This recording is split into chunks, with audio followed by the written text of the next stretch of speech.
Welcome to Real Wealth, Real Health, the show that empowers you with insights, information, and inspiration to achieve your version of financial wellness. Learn how to balance living a full life today with planning for the future. This podcast is brought to you by Alpha Investing, a real estate-centric private capital network that provides exclusive investment opportunities to its members. And now, here are your hosts, AdaPia and Daniel Coca.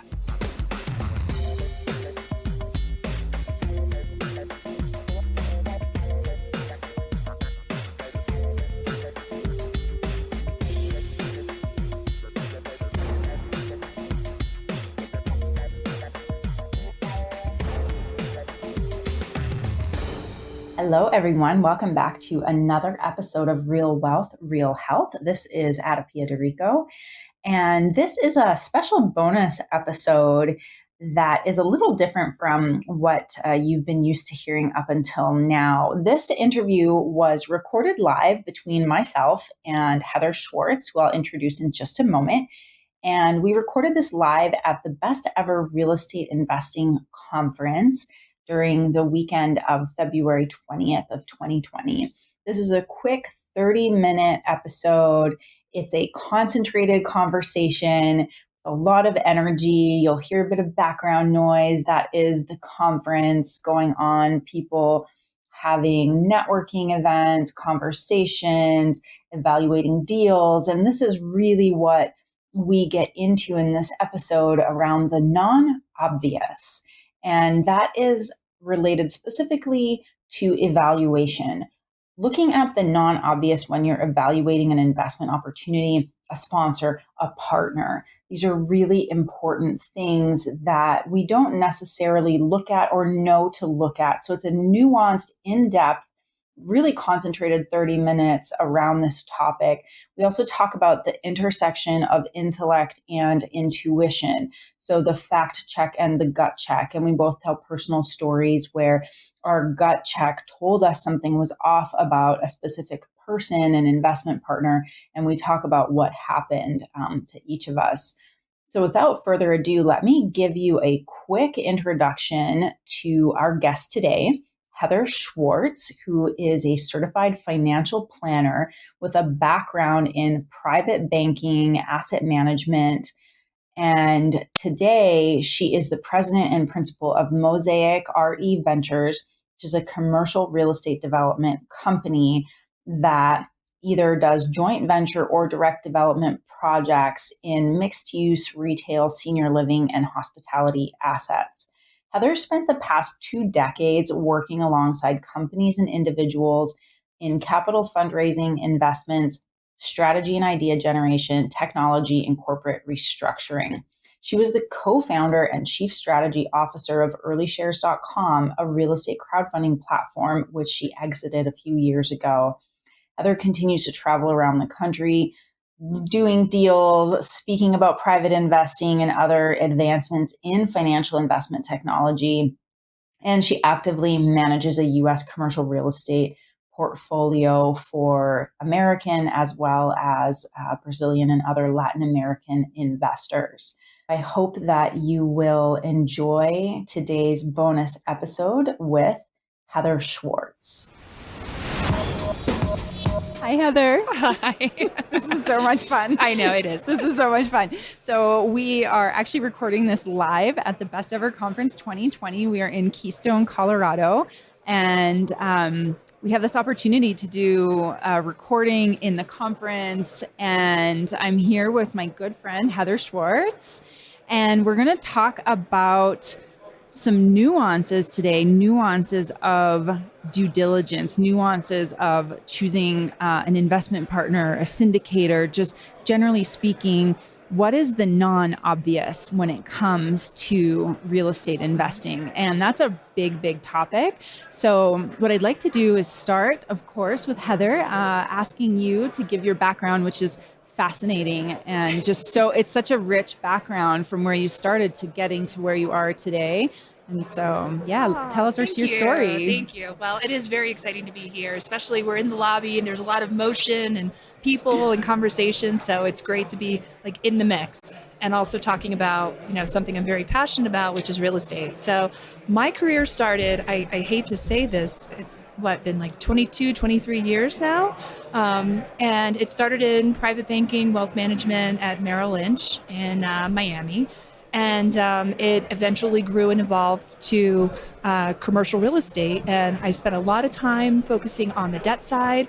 And then I moved over into the equity side. And something that we're hearing a lot about at the conference, and I think people are hearing a lot about in general, is about crowdfunding. So back in 2011, 2012, I started one of the first equity crowdfunding platforms. Did that for about 5 or 6 years, was a really unique and interesting process. And I know you're here laughing because you can totally appreciate all of the shared experiences based on your experience with crowdfunding. But very fortunate enough, exited out of that platform. And then I went into specifically equity investing on the limited partner side. Did that for a few years, and then about a year, 15 months ago, I transitioned over to developing my own properties and doing joint venture partnerships as a general partner. So it has been a very interesting transition for me, looking back at my career, seeing where I started. I've always been in finance. I think it's fascinating, particularly, just looking at the opportunities that are available and how many different ways that you can participate and play. And to me, since the very beginning of my career, and I remember when I was even in high school, I was working part-time at a law firm.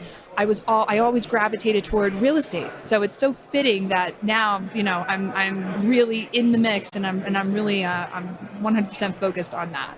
So with that said, you bring up a really good topic that I think gets overlooked, because when investors and even sponsors that are entering into these joint venture type of partnerships, when you're looking at your own due diligence process, a lot of times you focus on some of the obvious things, right? And I refer to those as the 4 Ps. So you've got people, right? Who are the sponsors? You've got the property. What is the actual project that's being developed or purchased? Right.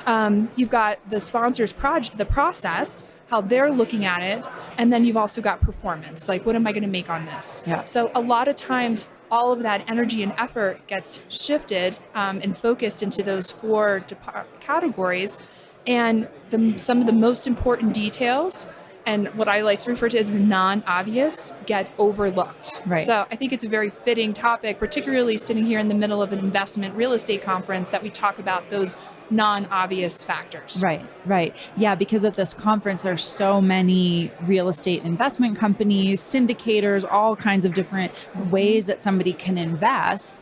And when you're in front of all of these opportunities and also meeting all these people, everyone's giving you the sales pitch. And everyone's always selling in general. So they're giving you the sales pitch, and you might like the person that you're speaking to, and they'll give you the obvious, right? Because at a certain point, you can only deliver so much information up front as well. Because as we know really well, real estate is complex. It's not difficult, but it's complex. And so understanding all of these terms, all the returns, what anything means, you can't just dump everything on somebody right up front. You have to give it in bite-sized chunks. So then, digging deeper and deeper. But before we go into that, I wanted to back out really quickly and ask you, because you've been on both sides. So what is an LP? For those listening who may not know, what's an LP, and then what's a GP? Okay, perfect. So limited partner is an LP, and that is an investor that is taking a passive investment role into a project. So typically, limited partner return structures look like they're getting a preferred return. They're participating in either common or preferred equity. Typically, it's preferred equity, what I commonly see. And then they're getting a share in the profit, which is also referred to as like the promote share. Okay. So a GP is the general partner, and they are the ones that are actively, participating in developing the project. So limited partners have very minimal risk when it comes to like the greater picture. General partners, they're the ones that are getting in from day one. They're the ones that have the most risk. they also have the highest returns when you're looking at it as a percentage. So the risk that general partners typically take is, they have to go ahead and maybe, and on a development deal, buy the land, get entitlements, get zoning done. All of that costs money, especially when you look at plans and permitting and the lawyers and designs, and I could go on Insurance. and on. Yeah. And a lot of those fees are incurred before you even get to the closing table when you've got your debt and your equity aligned. And that's something lined up. And that's something else. General partners will typically sign on the debt. So they'll either personally guarantee or they'll do something called signing on the carve-outs, where they're just attesting to, certain bank covenants. Where limited partners aren't involved in that process. So when you look at the actual role, particularly, all of the details that are involved in putting together a real estate project, it is vast. So that's why GPs, they do get the higher returns. Right. Yeah, that makes sense. So the GP is a word that's interchangeable with operator, with sponsor, with developer. Correct. Right? Yes. Okay. Yeah. Because there's another thing in real estate, all these terms get thrown around, which can also be really confusing to people. So general partner can be operator, sponsor, developer. Anything else? Am I missing? I think you pretty much covered it. Yeah. Okay. Yeah. So we have that's the difference between an active and a passive role when it comes to real estate. Right. Okay, perfect. Yeah. And typically, here's another thing, in limited investors get their money out first. Right. So when you're not looking at the fees that general partners are taking from the deal, from, doing all the work on the deal, but when you're looking at the capital stack, how the project is financed, whenever you have any kind of liquidity event or whenever you have any kind of cash flow that's being returned to investors, the limited partners will get their investment first, and then general partners will get their investment. Got it. Perfect. Yeah. So that's after debt, right? Correct. Okay. That's right. Yeah. Okay. Perfect. Yeah. Okay. That makes a lot of sense. Yeah. Thank you. I think it's good to reiterate also, even for those who know a lot about real estate investing, it's always nice to have that refresher, because you never know what, the obvious and the non-obvious, but thanks for the refresher on that. So let's dive into the obvious and the non-obvious. So the obvious, the 4 Ps: the people, the property, the process, the performance, right? Those are some of the things that's how you first learn about the deal. That's kind of what, brings you in and gets you interested and entices you into the deal. So after you've done your diligence and you feel very comfortable with those categories, then let's look at the non-obvious. So on my list, number 1, is the gut check. And you're laughing because you know very well we both have good stories on the gut check. Yes. So not every decision can be made based on what you see on paper. All right. So what I encourage investors to do is meet with the people face to face, right? Get comfortable, ask a lot of questions, see if you've got really good chemistry. Also ask yourself, is this too good to be true? Right. Oh, yeah. Because it usually is. Yeah. So I'll share with you a personal story. I was looking to lend a certain sponsor some money on a deal. And I went and I met with him, and I met with a banker that was going to do the takeout financing for my money that was going to come in. And it was a 20-minute meeting. I'll never forget. And it was me and a business partner. We left and we went to lunch right after, and my stomach was in knots. I had awful cramping. And then I looked across the table at my business partner, and his nose was bleeding. And I was like, how often does that happen to him? Wow. And he goes, I don't know, since I was a kid. I said, oh no, that's not good. So everything on paper looked great. And the way that we were feeling was the total opposite of great. And it turned out later on, we discovered it was 100% fraud. Wow. Yeah. You dodged a bullet. Wow. Yeah. So it's incredible. And it's funny because this is the talk I'm giving tomorrow about holistic passive investing, is the gut check and listening to our intuition, and that marriage of intellect and intuition in making investment decisions. I was also defrauded for a lot of money, and my gut the whole time was saying something's wrong. But my my head, my ego, the personality wanted that to really work out. Right. And it was this inner conflict. And since then, I've really learned to listen to my intuition, and it speaks to us, in our body. Mm-hmm. It comes as signals, it comes as synchronicities that we like to talk about. Right. But, most people dismiss Right. the gut check. Right. Because they're taught, or they think that they only have to look at things on paper, do the analysis. And of course, read every chart you can read, every demographic trend, like look at all the paperwork. But there's this really important component that is like a superpower if we know how to use it. So I'm so glad for you listened.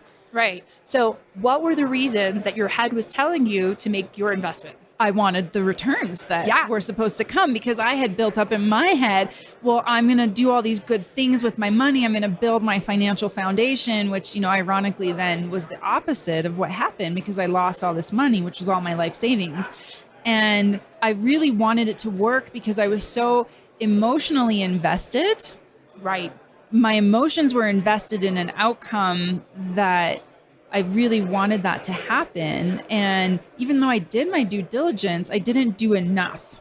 I didn't do enough of it. And even when I was doing it, there was always that nagging little thing that was pulling at me. But of course, I was dismissing it. And I never dismiss the inner nag anymore. Right. You can't. And that's something that I feel like a lot of people have fear of talking about or admitting. Yeah. Oh. Like it's hard to admit, like I didn't invest in him or in that project because I didn't like the guy. And that's, what do you mean you didn't like the guy? Yeah. Like, no, it just didn't feel right. Right. And that excuse is dismissed very easily. It doesn't feel very empowering to say that, but it's more empowering than losing. Because on the opposite end of that, like I lived in so much shame about losing it, because I'm supposed to be smart and I'm supposed to be all these things, again, like my ego, my head, and this idea of who am I. And I sat and I lived in shame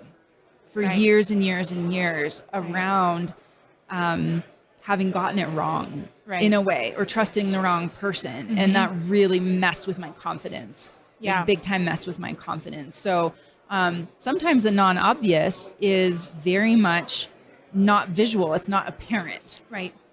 So that I definitely, I start with that, like energetically, like, do you feel like a good person? Do I think I can trust you? So to your point, meeting people, and granted in my situation, you met your person, I met my person, that he introduced me to his family, like all these things. Sure. So even then, you really have to be super careful when you have that conflict inside that's saying something's wrong. So keep digging till you find what's wrong, or walk away as you did.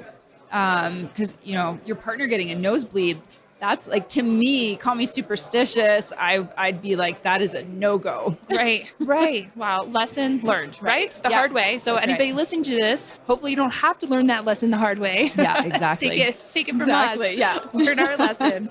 All right. So here's my second point of the non-obvious is the sharing of information. Okay. So when you're looking at a deal, you look at, the pitch book, right? That really pretty, the marketing document, probably professionally designed and everything looks wonderful. Okay, great. Then you look at, the underwriting model, and what I've seen in evaluating deals, like when I get an underwriting model, an Excel spreadsheet, that's maybe one tab, it's like, okay, that's a big red flag. So I do like to look for complex models, because the more detail, like I know what to look for. Right. And every deal, every type of asset is different, and they each have their own unique variables, but I know certain things to look at. And one of the big things to look at is exit cap rate.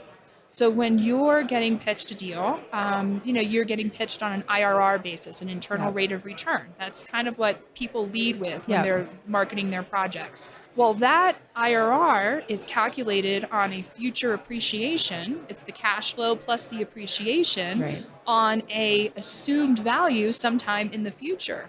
So that value is being derived by an assumed cap rate, Mm-hmm. which what somebody's going to pay 3, 5, 10 years from now, which again is a guess. And one of the things that we heard this morning that one of the speakers said, that Jillian from Realty Mogul Yep. said, is the pro forma is always wrong. Mm-hmm. And she's 100% right. Yeah. And even somebody with the best intentions, right, and the most solid research and data will still get it wrong because nobody can predict 10, 7, 5 years in the future. You just Right. don't know.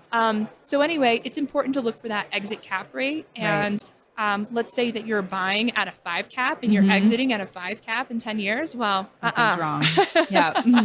something's up. So anyway, sharing of information, do the sponsors give out their cell phone? Can you do some research on them on social media? Do they have Right. LinkedIn? Do they have a website? Right. And you would be surprised in my experience when I was with early shares of the crowdfunding platform, how many sponsors did not even have websites. Yeah. I couldn't Yeah. believe it. Yeah. Successful guys, but still, Yeah. you want to feel like you got information, shared public information. Yeah. It's interesting because I think one of the biggest benefits that crowdfunding brought to real estate is actually forcing sponsors to come with a much deeper level of transparency. It forced people to get in the game. It forced them to get a website. It forced them to be more visible because that's a piece of the transparency. And that just didn't really exist in real estate before. Like as we know, everything was done country club, everything was done behind the scenes. Yeah. But if you're trying to raise capital nowadays, especially from unrelated individuals and people that you don't know that aren't necessarily part of your network, you do have to show up with a website more than a website. I mean, like you said, the website helps. Right. But like, what's the rest of the track record that is made available? One of the things that I've found really important that we do at Alpha is we'll talk to people in our network or in a new sponsors network, let's say, to find out what other people think of them or have had experience with them, right? Like that's a really important piece because they're going to give you, like first date. They're going to, they're going to show up for a first date. But like, what have other people's experiences been? Sure. With that sponsor. Another good party to speak with is lenders that they've worked with in the past. Yeah. Because the lending process or the financing process, is so arduous and detailed, and that really shows true colors who people are. Yeah. But part of the sharing of information, like sharing due diligence reports, appraisals, inspections, marketability or market feasibility studies, things like that. Really showing, sharing the spreadsheets, being able to interact with the underwriting models. Are the models stressed? All right. So I talked about cap rate. Yeah. So let's say that particular project, they're going in with a 5 cap rate and they're exiting with a 6.5. Well, what do the returns look like if you exit an 8 or a 9? Play with the model, see what happens in a worst case scenario or in just a stress scenario. Right. And then risk factors. So this is something that is typically hidden within the offering memorandum and the private placement documents. So any good PPM will have a series of risk factors. Okay, well, they're there for a reason. Take a look at them. Make sure that you understand, all the risks that are involved in the deal, and that you got your own gut check and your head and your heart check with all of those things. Right. Right. Because there might be something there that's like, ooh, I didn't think about that. Right. Right. Yeah. So just it's good to fully analyze all the materials that are there. And good sponsors, they will be very open and willing to share with you. So I heard there's a sponsor that I worked with that shared bank account. So gave you only bank account access to investors. That's amazing. I mean, that's transparency. Yeah, right. Wow. Yeah. So quick question on that. If you don't know how to read a model, what do? You ask for help. Okay. Yeah. Perfect. You definitely ask for help. Yeah. And if it feels like it's just too complicated for you to get comfortable with, then you say no. Yeah. Just, there's always going to be a deal. Right. There's good always advice. opportunity. Yeah. Always. Right. Right? I think when we really make our biggest mistakes is when we have that fear mindset and that scarcity mindset is when, oh my gosh, if I don't do this deal, I may not see another deal for another year or so. FOMO. I have to do this. And FOMO, absolutely. The fear of missing out. Yeah. You got to get past that. Right. Yeah, which kind of goes back to that, like, watch your emotions and how they influence your thoughts, because that's that influence that will make you irrational. Yeah. And to be really mindful of your own tendency, if you have that, to be overly emotional, override the rationality, and then also then potentially override your intuition. Sure. Yeah, absolutely. Yeah. And let's see, I've got two more. Okay. I've got site visits. Yes. So you have some of the larger sponsors. Are they going to every property that they invest in? Right. That's number one. Because I have heard of sponsors that they'll buy something on the recommendation of, let's say, a consultant in a different market, and they'll do the deal based on consultants and advisors, but they'll never go to the site. Okay, that's a red flag. And also, do the investors themselves, are you going to the site? Now, I know that can be a little bit of a challenge if you're sitting in Palm Beach, Florida, and you're looking at a deal in Seattle. But again, if you want to get 100% comfortable and investing in deals, then, I highly recommend you go walk the site. Right. If you're making, let's say you're making a $10,000 investment into a deal online, okay, and that represents, this is important, that represents a very small portion of your portfolio. Maybe you don't have to, okay? Maybe it's not worth the plane ride or the ticket. If you're making a $500,000 investment into that same property, you know what? It's worth getting on a plane for a couple days. And you can probably write it off. You absolutely can. There you go. You can write it off. Can. We do site visits. So we're that in between piece, right? Where we're raising capital and we're syndicating. So we're doing the analysis and all that, underwriting and the due diligence. So we go on site. And then we also tour the comps. So the other build, so not only like the comps, so building similar to understand if the projections and the business plan around it are feasible, but also what other projects have they done, especially for a new sponsor.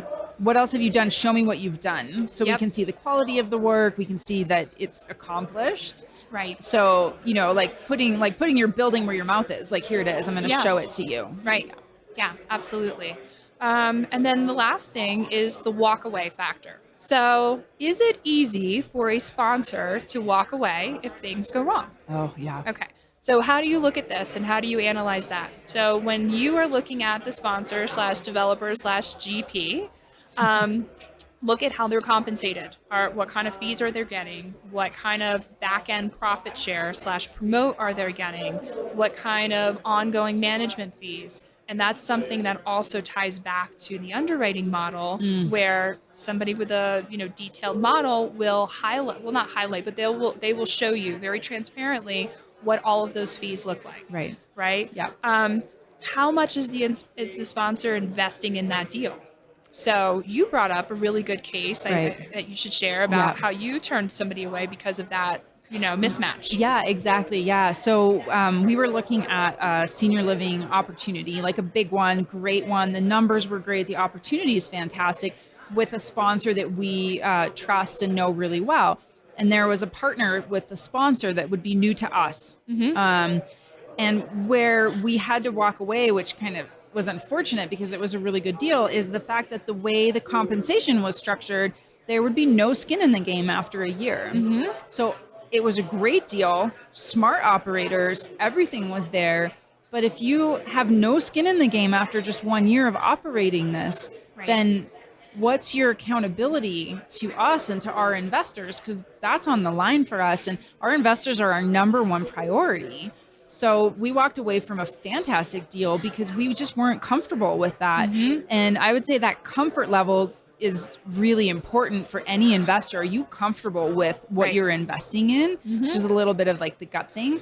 But it really is, can you sleep at night? And like skin in the game helps us sleep at night. Right. And then another tie into that is when you're looking at the debt component of a deal. So typically with development deals, you have a lot of the financing and the debt that is personally guaranteed by the sponsor, the GP. But when you're looking at more like value add or cash flowing deals, there's so much non-recourse / non-personally guaranteed debt available that, sponsors don't have that marriage to the deal, that tie to the deal. So that makes it a lot easier for them to walk away. right? Yeah. And again, like track record, all of this kind of plays into the walk away factor, reputation, right? Right. So that's my list. Great. So I found a really good quote that Let's I do think it. is good from Marcus Aurelius. The secret of all victory lies in the organization or the observation of the non-obvious. So that's, Wise again, words. it just wise words reinforce all the things that we've been talking about today. Yeah. So this is great. It's been fantastic. And let's end it with like some takeaways and like what would somebody do at this point with all this information that we've just given them? So the first thing that you ask yourself as an investor, do you have a checklist? Right? A lot of investors say no. They're like, what do you mean a checklist? Right. Like, that sounds like work to me. Yeah, it's work. Yeah. Well, you have to have a checklist. What does your checklist look like? So some of the things that I talked about today definitely should be on your checklist. Yeah. And if you don't have a checklist, I highly encourage you to develop your checklist when you're not looking at a deal. Because it's really easy to cater that checklist to what deal you're looking at to make it fit, to make you feel better about making that investment. Yeah. Okay? Yeah. So that's number one. And then the last thing is, do you have an investment policy statement? All right. And this really talks about the greater picture of what your investments look like. Okay. And how does this deal or your other investments fit into what your personal goals are, what your objectives are, your risk tolerance, what your investment mantra is, the things that you want to do, and also the things that you don't want to do and don't want to invest in. Right. And that's something that's very important to always have as like a guidance for just general investing. Right. And then your checklist reinforces all of that. Right. It's perfect. Those are my takeaways. Amazing. I love them. Well, Heather, it's been such a pleasure doing this live podcast here at the conference. So much fun. Yeah, so much fun. Thank you so much. Yeah, thank you. Thanks for tuning in to Real Wealth, Real Health. We hope that you've enjoyed today's episode and found it both informative and insightful.